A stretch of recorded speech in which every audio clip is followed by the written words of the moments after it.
Hi everybody, welcome to Dynamo Sword Channel. I'm David, and today on Dynamo Sword Channel I will be reviewing the Iron Wolf Forge 15th century 18A Templar Longsword.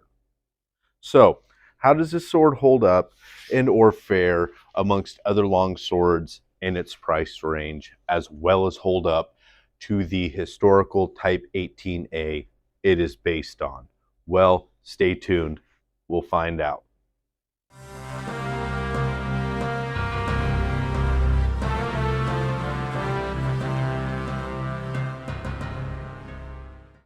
This longsword, offered by Iron Wolf Forge, is based on a sword featuring a type of blade in the oakshot typology that would be classified as a Type 18A. Now, the Type 18A is a subtype of the standard Type 18, which first saw development in the mid-14th century. Now, what denotes a Type 18A is its hand-and-a-half to longsword proportions, adding extra grip and sometimes blade length. Now, the Type 18A was similar in profile to the standard 18, with mostly parallel edges that taper strongly to an acute tip. The Type 18A is one of the only subtypes of Type 18 to feature fullering, which, when featured, primarily was a short, singular fuller reaching no more than about a quarter of the blade's length. Cross sections of Type 18A blades were exclusively diamond, with a few featuring hollow ground profiles. Now, aside from the Type 18A, the Type 18 has a few other more specific subtypes that, though similar, do have specific traits that separate them. At one point, Oakshot declassified these separate subtypes, but they have seen continued use in more recent years. Now, the Type 18 and all its subtypes are firmly placed in Group 2 of Oakshot's sword groups. Group 2 is where we see swords of the medieval period transition from the more cut-focused sword types to ones that are more focused on the thrust. When you look at the Type 18, what you see is really the pinnacle of medieval sword design in the Middle Ages. With this type, you see the duality of the cut and thrust blade profile be at its most efficient. The strongly ridged diamond profile of this type added much strength to the thrusting capability, while its convex edges added to its cutting capability. Being a more broad and parallel type than most other Group 2 swords also added to its cutting capability over those other types. The Type 18 varied much in hilt design and can't really be pinpointed to one specific sword family. Specifically, this sword falls more into the family C, with its straight cross and wheel pommel. Now, the family C prominently had, again, the straight cross, normally of styles 1 or 2, and wheel pommels of type H, I, J, or K. The family C was popular during the 13th and 14th centuries and was nearly almost exclusive to the Type 13A war swords of that period. Now, the Type 18 was developed at a time when armor was at its most prevalent. By the 15th century, full plate was in full use throughout Europe. Being one of the most popular types of swords, the Type 18 and its subtypes spanned all of Europe and were prominently used for well over 2 centuries. This is further proven by how many swords of the type have been found and or preserved compared to any other. The Type 18A saw most of its use during the later medieval and Renaissance period, until the use of the longsword went out of favor in the early 17th century. Regarding this specific sword's design, overall it's kind of a conundrum, as its primary hilt family and aesthetic as a Templar sword predates the blade type it has, as the Templar Order had been eradicated and dissolved under the bequest of both King Philip IV of France and Pope Clement V in 1314, nearly 100 years before the development and use of the Type 18 or Type 18A.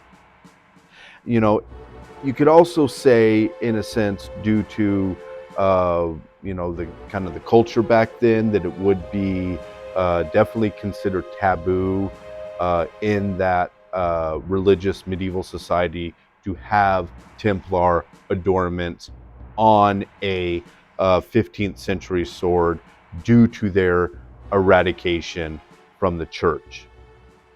Now, this sword isn't specified by the maker to be a direct replica of any historical example, but it does have similarities to other Type 18 swords with similar size and hilt formation.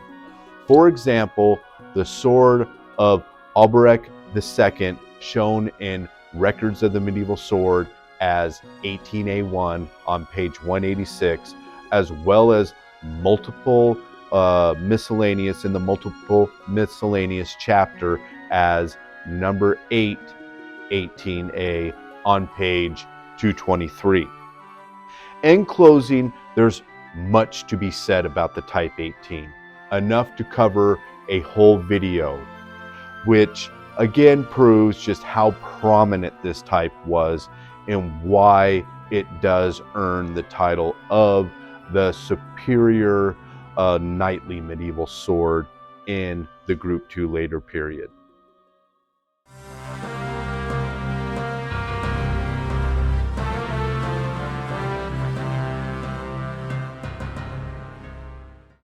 Next, we'll have a look at the overall statistics of this sword. So its overall length is 46 inches. It has a weight at about 3 to 3¼ pounds, and its point of balance is right at 4½ inches from the hilt. Now, the center of percussion is right at about 21 inches from the hilt, and again, the class of sword is what would be known as a long sword. Now, the blade's total length is 34¾ inches. It has a base blade width of 1 7/8 inch, and its material or its steel type is 65 Mn spring steel, which is a Chinese manufactured spring steel. The finish, as you can see, is mirror, and the cross section is a prominent diamond with a fuller that reaches a little over 1/4 of the total blade's length. Now, the blade type, as we discussed earlier, is what would be known as a Type 18A in the Oakshott typology. Now, moving to the guard's total length is 10 inches. And as you can see, it matches proportionally to the rest of the hilt. The quillion dimensions at the base is 1/4 inch by 3/8 of an inch. And then it has this unique twist. And then from there, the quillions terminate from 3/8 of an inch to the lobe, and then the body wastes evenly to 1/4 inch to the lobe. The material, like on the other swords reviewed, is either a mild steel, but more than likely a stainless steel. And the style of guard is what I would consider a style 2 with the unique twists and facing lobed terminals. Now onto the handle. The handle's total length is 8.5 inches. It has a base circumference at the guard of 3¾ inches, and that slightly tapers to 3 inches at the pommel. The material is wood, and the grip material is a silky black nylon cord that does feature a ringlet in the center. Now the pommel's dimensions are 2 1/8 by 2 1/8 inch. The pommel thickness is 3¼ inches, and its general circumference to the handle is 5¾ inch. The material, as mentioned with the guard, is either a mild steel, but more than likely a stainless steel, and then it is peened with more of a squared peen that is slightly blended into the pommel. Now, the pommel type in the oakshott typology is what would be known as a J1. Now, the J1 was a subtype of the J that had its central boss hollowed out, normally to put a coin or insert in, as with this one, it has that attractive red Templar cross in the center boss. Now, this sword does come with a wood core scabbard. The scabbard is stitched on the side and features an attractive tooled leather design in a floral pattern with a steel chape and steel throat. Now, it fits this sword actually very nicely and is all around very well made. Though, unfortunately, the wood core is on the thin side like the other two, so it is kind of weak and could potentially crack or break on kind of rough handling or dropping or something like that. Overall, though, it is a very nice scabbard. Unfortunately, this one, as mentioned with the thin wood, did have a caveat, as the scabbard is a little longer than the actual blade, and when I was resting it against the wall one time, it did, without the sword in it, did get some pressure to it, and the bottom of the scabbard did break. So again, an overall pretty decent scabbard, but the wood is a little thin, so you got to be careful with them in regards to durability.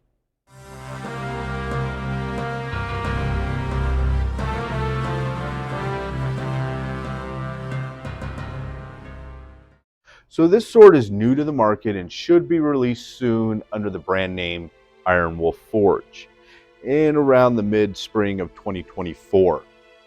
Now, Iron Wolf Forge is the brand name for the Long Quan based forge that makes this sword, and that this sword will be direct shipped from China from this distributor worldwide. Now, this sword, as well as two others, were given to me for review through collaboration with the owners of Iron Wolf Forge and Mr. Paul Sutherland of Sword Buyer's Guide, to not only give my feedback on the models and their quality and fit and finish, but also to judge their historical accuracy. Now, I decided to review all three individually to give the best information I could for each sword, though did do an initial review beforehand directly to the manufacturer of all three prototypes. This included my opinions and ideas moving forward with the line, maybe some things they could fix and things like that. When this sword is released, though, it will retail at the low price of $200, and that will include free worldwide shipping. And overall, this sword, for its $200 price point is pretty well made. You know, the lines are crisp and precise on the blade, and the blade is proportionate to a larger Type XVIIIa historically. The blade itself is very nicely made, you know, and does again follow that Type XVIIIa, but you know, with the you know, kind of the war sword type, you know, size and shape they're going for, I think it would have kind of been better suited as a maybe a Type 13A or Type 12A, but that's just my personal opinion. Onto the blade finish. So the fuller is nice and crisp, terminates nicely. The mirror polish is done very well. The center ridge is nice and even and pronounced as it should on a Type 18A. And like the other two swords I reviewed, this sword is sharpened with a nice edge that is unbeveled in its edge geometry. Now on to the guard. The guard is well made, but kind of simple. It has the feature of being twisted at the quillion base. It kind of adds, you know, some pretty cool aesthetic to it, I guess, for the price point. And then it has the unique thing of kind of twisting the lobes up rather than being kind of flat, so they face, which, you know, obviously when you look at the sword, gives it that strong simulation of a crucifix to kind of go with the religious theme. The quillions taper gradually, but not so much. And unfortunately, you know, really I want to say some nice things about this guard, but it really is the weak point of this sword in regards to fit and finish. You know, the guard is very cast well and sits flush, but as you can see, it does lack a groove for the blade shoulders to rest in, so the blade shoulders kind of rest on top of it. And then you see that the tang slot, you can kind of see that it is filled with quite a bit of the epoxy to obviously remedy that so it doesn't shift and move around. You know, the lack of a shoulder groove, which could be definitely a fail point with frequent use, is kind of sad to see lacking. You know, as this is the prototype, I did inform the maker of this error in design and was told that future batches will have proper fitting to the shoulder juncture. So that is good that, you know, they were taking feedback and you know, kind of fixing things that, you know, could be detrimental to the model. The grip is finely shaped and ergonomic to the hand. It does have a gradual taper as it reaches the pommel, and then the grip material is a nice wood core constructed with a sandwich method. The grip wrap is a black silky nylon cord. You know, the sword also features this kind of neat central ringlet adorned with gold painted crucifixes. You know, that does add to that overall Templar or religious aesthetic, you know, to this long sword, which they were aiming for. You know, as a grip, it is, you know, comfortable and serviceable. You know, the grip material is, again, kind of cheap like the other two swords. You know, I do prefer leather, though I guess, again, they're looking for more affordable options to cut costs and you know, keep these swords at that $200 budget price point. Now on to the pommel. Again, it is crisp and well made with no sharp edges of any kind. The pommel is definitely the centerpiece of this sword, as it is very attractive and proportionate to the rest of the sword. It features a hollowed central boss, as is accurate for the type, and features a brass Templar cross painted red to the finish to highlight that Templar sword aesthetic. The palm itself, as mentioned, is a really great example of a Type J1 pommel, and again is also peened to the tang, where they were trying to more go for a nice blended finish. They did all right, but it could have been better. Overall, as far as the fit and finish goes, I'm not impressed, but I'm not disappointed. Especially for the $200 price point. There are areas to improve, which I hope new batches will see. But overall, I would say that, this one kind of meets my expectations of what I would expect in the $200 or sub $200 price point. So as far as handling goes, the sword feels slightly heavy in the hand, more than likely due to its, thicker blade geometry and just its overall general war sword longsword size. The grip again is very ergonomic and comfortable to wield, though the wrap material isn't really my favorite, and nylon can definitely get slick. Now, as far as durability, I don't really have any fears as far as durability. Again, it's made of, seems nicely forged spring steel, nice and thick. It has a little more flex than the previous spring steel sword I've reviewed, the 15th century hilted 14. But yeah, it seems pretty nice. I would again think that this one would do well with cutting heavy targets. My only real concern would be is kind of that fit at the guard being a potential fail point, hitting heavy targets and kind of getting a lot of shock and breaking up that epoxy, which is a possibility. I've seen other swords survive it, like Depika swords and things, but it's still a concern for me that this guard could eventually shift regarding, whether it's peened or not, once that epoxy kind of goes, because there is some gap, it's going to potentially move if really used against heavy targets. So I would kind of refrain this to, light to medium cutting just to be safe with the guard fail point. But, the thicker profile of the blade and the quality spring steel does give this a benefit to where I would say if it was re-hilted, or if you did something with the blade other than kind of its current hilt, I think this sword would definitely, or at least this blade would definitely hold up to heavy cutting.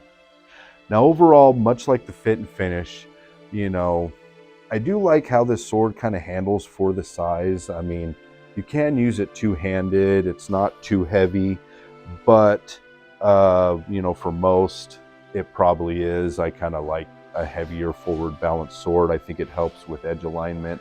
Some guys like the lighter sword, so if you're a lighter sword guy, this one probably isn't for you. But if you have some strength and you do like those forward balanced swords, I think this one will impress you. Hopefully, again, future models, they did say they were going to, kind of remedy some of the issues I had with it. Maybe reduce the thickness a little bit to get that weight down and that point of balance down a little bit, so it's more like a, cut and thrust longsword rather than more of a chopping sword. Again, but yeah, overall, not bad for $200. So in closing, when Paul does send me those emails for, reviewing prototypes or collaboration type reviews, I'm always interested. I always love doing them, mainly because, I like seeing new to market swords, as well as just having swords to review. Normally I review swords that I purchase myself, which can kind of, not benefit you guys as the buyer, because if I'm buying it, I already like it and it's a good sword usually.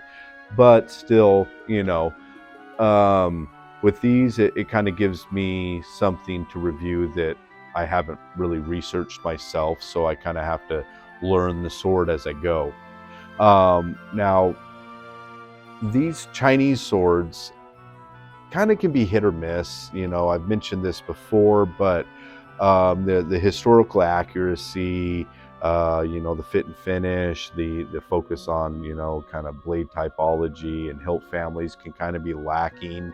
They don't really look at Chinese swords as, excuse me, not Chinese swords, but European swords as being, you know, as intricate as they are. But I got to say, in recent years, that has changed. Hopefully, it's changed through, you know, guys like us that review these swords on YouTube and kind of getting feedback and seeing pros and cons, and as well as, you know, feedback from buyers. You know, again, the problem though is when they go, you know, kind of sub 300, they tend to kind of have some shortfalls. And again, this one falls into that category regarding historical accuracy, kind of being a hodgepodge of Templar and, you know, later period blade design. Cool sword, definitely has buyer appeal. For those that are more focused on historical accuracy, they might kind of it, but still, it's a nice sword for the $200 price point.